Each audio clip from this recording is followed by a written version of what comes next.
Let's talk straight. अगर मैं अभी आपको एक विश मांगने बोलूं तो शायद आप वही विश मांगोगे जिसके लिए आप अब इसी टाइम सबसे ज्यादा डेस्परेट हो। प्यार, पैसा, मटेरियलिस्टिक चीजें, सक्सेस या फिर बस हैप्पीनेस। लेकिन एक सेकंड के लिए सोचो, अगर आपकी हर विश बिना किसी कंडीशन के सच हो जाए तो क्या होगा? अगर आपने एक गलत विश भी मांग ली तो वो भी पूरी हो जाएगी। और ऑब्सेशन एग्जैक्टली यही स्टोरी पोर्ट्रे करती है। एक आदमी था जिसका नाम था बियर। बियर एक लड़की को पसंद करता था जिसका नाम था निकी। लेकिन निकी ने कभी उसे उस नजर से नहीं देखा, और वैसे भी बियर इतना कॉन्फिडेंट था ही नहीं कि वो कभी अपनी फीलिंग्स को बता सके। फिर एक दिन बियर और उसके फ्रेंड्स एक ट्रिविया पार्टी के लिए बाहर बार में मिलते हैं। सब कुछ नॉर्मल चल रहा होता है। बियर डिसाइड करता है कि आज वो निकी को गिफ्ट भी देगा और फाइनली अपनी फीलिंग्स भी बता देगा। लेकिन जैसे ही हर बार होता है, इस बार भी वो हिम्मत नहीं कर पाया। जब सब घर जा रहे थे, बियर ने निक्की को ड्रॉप करने का ऑफर दिया, और जो गिफ्ट उसने लिया था वो एक्चुअली एक विश विलो था। If you don't know what is wish willow, तो वो एक ऐसी चीज थी जो एक विश तुम्हारी पूरी कर सकती थी, और ये गिफ्ट ओरिजिनली निक्की के लिए था। लेकिन बियर ने लास्ट मोमेंट पर उसे खुद यूज कर लिया। उसने विश मांगी कि निक्की मुझे दुनिया में सबसे ज्यादा पसंद करे, और यही सबसे बड़ी गलती थी, क्योंकि ये एक इम्पॉसिबल विश थी जो कभी सच नहीं होने वाली थी। लेकिन विश विलो ने इम्पॉसिबल को भी रियलिटी बना दिया, और वहीं से शुरू होती है ऑब्सेशन। एक ऐसी मूवी जो आपको डराती नहीं, आपकी गांड फाड़ देती है। मैंने अभी बस एक एंट्री लेवल लोर दिया है आपको। अगर आपने मूवी अभी तक नहीं देखी तो जाके जरूर देखना, इट इज सो गुड। तो चलिए डायरेक्ट बात करते हैं मूवी के उन डिटेल्स पे जो पहली बार देखने पर आपको शायद ही पता चलते होंगे।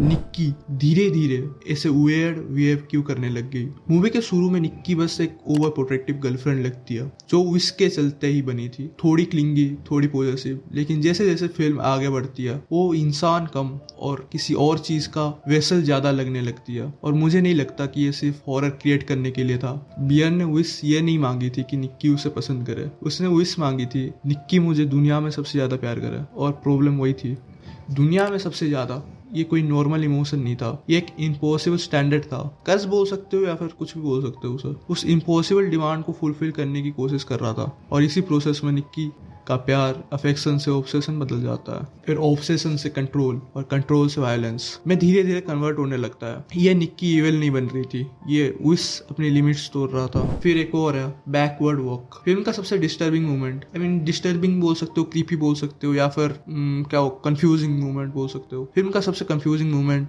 मेरे लिए जंप स्केयर नहीं था, वो था जब निक्की उल्टा चलती है। पहली बार देखोगे तो बस क्रीपी लगेगा, लेकिन दोबारा देखोगे तो ऐसा लगता है कि उसकी बॉडी को कोई एक साथ अपोजिट कमांड्स मिल रहे हैं। एक फोर्स उसे बियर की तरफ खींच रही है, और दूसरी उसे बियर से दूर ले जाना चाहती है। हो सकता है असली निक्की अब भी अंदर कहीं एग्जिस्ट करती हो, और हर बार जब वो कंट्रोल लेने की कोशिश करती है, कर्ज उसे दबा देता है। रिजल्ट इंसान नहीं, एक ग्लिच बन जाता है वो, जैसे कोई एक पपेट हो जो किसी के इशारे पे चल रहा हो, जिसके धागे एक साथ दो लोग खींच रहे हो। अब आती है एंडिंग की बात। स्पॉइलर अलर्ट, पहले ही मैंने स्पॉइलर इतना तो दे ही दिया है। स्लीपिंग पिल्स, ये डिटेल सरप्राइजिंगली बहुत लोग इग्नोर कर देते हैं। स्लीपिंग पिल्स सरफेस लेवल पर लगता है बियर सिर्फ खुद को बचाने की कोशिश कर रहा है, लेकिन अगर पैटर्न देखो तो ये उसकी मेंटालिटी एक्सपोज करता है। पहले उसने निक्की की फ्री विल मैजिक से छीनी या फिर कर्ज से छीनी, और जब वही फोर्स्ड लव उसके लिए प्रॉब्लम बन गया तो उसका सोल्यूशन क्या था? उसे सुला दो, कंट्रोल। बस इस बार मैजिक की जगह मेडिसिन थे, और शायद यही बियर की सबसे बड़ी ट्रेजेडी भी है। उसे प्यार चाहिए था,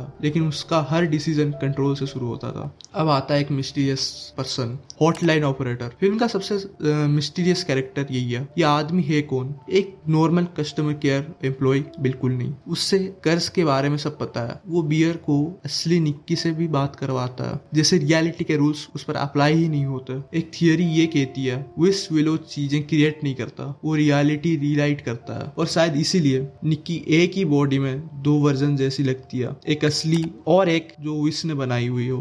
और हॉटलाइन ऑपरेटर शायद उन दोनों रियलिटीज के बीच का ब्रिज है। मूवी इससे कंफर्म नहीं करती, लेकिन इनफ क्लूज जरूर छोड़ देती है। निक्की ने बियर को ढूंढा कैसा? मूवी इसका डायरेक्ट आंसर कभी नहीं देती है, लेकिन लंच बॉक्स सीन बहुत कुछ एक्सप्लेन करता है। फोटोज, बियर की रूटीन, उसके मूवमेंट्स, ये सब दिखाता है कि निक्की सिर्फ इमोशनली ऑब्सेस नहीं थी, वो एक्टिवली उसकी पूरी लाइफ मॉनिटर कर रही थी। Location sharing, phone access, messages. Movie किसी एक आंसर को कंफर्म नहीं करती, लेकिन एक बात क्लियर है, कर्ज उसका सिर्फ एक ऑब्जेक्टिव था, बियर को कभी अकेला ना छोड़ना। एंडिंग की बात करते हैं। टेक्निकली मूवी हैप्पी एंडिंग देती है, बियर मर जाता है, कर्ज टूट जाता है, रियल निक्की वापस आ जाती है। लेकिन क्या सच में सब खत्म हो गया? सोचो, पुलिस क्या देखेगी? 3 लाशें, एक घर और उसमें फकिंग $1 मिलियन।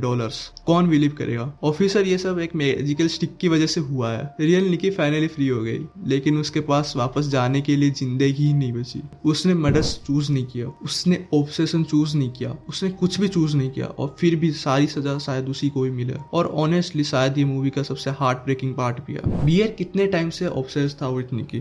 तुम अगर नोटिस भी करोगे तो बियर भी ऑब्सेस था, like not in super natural way, एक नॉर्मल ह्यूमन की तरह। इंटरेस्टिंग बात यह है, शायद उतने टाइम से नहीं जितना लोग एज्यूम करते हैं। उसकी सच हिस्ट्री एक अलग स्टोरी बताती है। रोमांस, फ्लर्टिंग, कैसे इंप्रेस करें भाभी जी को, कैसे इंप्रेस करें टाइप सेट, ये सब रिसेंट सर्चेस हैं। मतलब ये सालों पुरानी लव स्टोरी नहीं थी। ये एक लोनली इंसान था जो ग्रीफ के बाद एक अच्छे इंसान की काइंडनेस को डेस्टिनी समझ बैठा। निक्की ने उसे होप दी, बियर ने उस होप को हक समझ लिया, और इसी वजह से ये उसकी सबसे बड़ी गलती बन गई। और एंड में मुझे नहीं लगता कि ऑब्सेशन सिर्फ ये दिखाती है कि एक क्विज कैसे 2 लोगों की जिंदगी बर्बाद कर देती है। मेरे हिसाब से ये मूवी कुछ और कहना चाहती है। कभी कभी हम किसी से प्यार नहीं करते, हम उस फीलिंग से प्यार करते हैं जो वो इंसान हमें देता है, और जब वो फीलिंग चली जाती है तो कुछ लोग उस इंसान को पाना नहीं, ओन करना चाहते हैं।